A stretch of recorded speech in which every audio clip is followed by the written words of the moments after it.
যিমানেই যি নহওক কষ্ট হ'ব, পেটত গামোচা বান্ধক, প্ৰয়োজনত যদি নিজৰ এটা কিডনী বিক্ৰী কৰিবলগীয়া হয় তথাপিতো ল'ৰা ছোৱালীৰ হাতত কলম তুলি দিয়ক, বিকল্প কোনো ৰাস্তা নাই।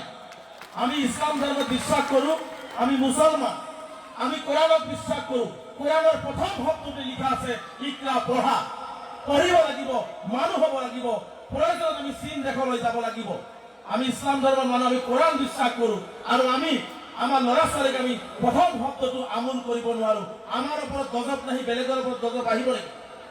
আমাৰ ওপৰত গজব নাহি বেলেগৰ ওপৰত গজব আহিব নেকি?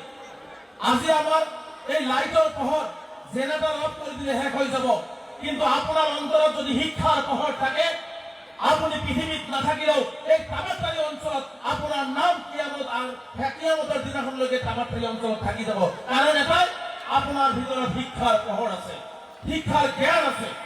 গতিকে মই বিনম্ৰতাৰে সকলোকে আহ্বান জনাম, ল'ৰাই হওক ছোৱালীয়ে হওক পঢ়িবলৈ শিকাওক। ছোৱালীবিলাকক আমি পঢ়াব নিবিচাৰোঁ, ছোৱালীবিলাকক আমি বিয়া দি দিম ভাবি লওঁ, ছোৱালীয়ে পঢ়ি কি লাভ আছে।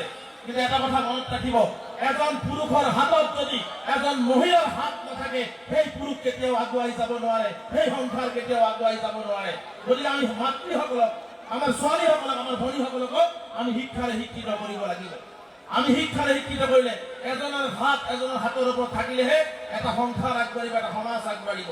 সি ধৰ্মীয় শিক্ষাই হওক, সি জেনাৰেল শিক্ষাই হওক, আমি শিক্ষিত হ'ব লাগিব।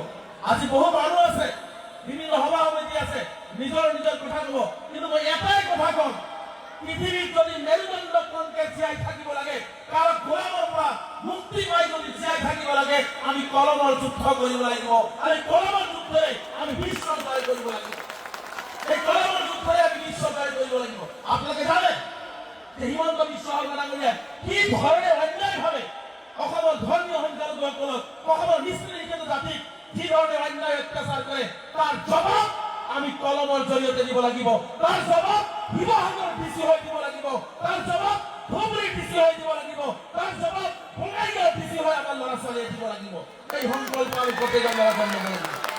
গতিকে মই সকলোকে বিনম্ৰতা আহ্বান জনাইছোঁ, গান শুনক, নাচক, ফূৰ্তি কৰক, আনন্দ কৰক, তাৰ মাজত ব্ৰেইনত এটা সংকল্প লৈ যাওক যে জীয়াই থকালৈকে আমাৰ ল'ৰা ছোৱালীৰ হাতত, আমাৰ সন্তানবিলাকৰ হাতত আমি স্কুলৰ বেগ আৰু কিতাপ তুলি দিম।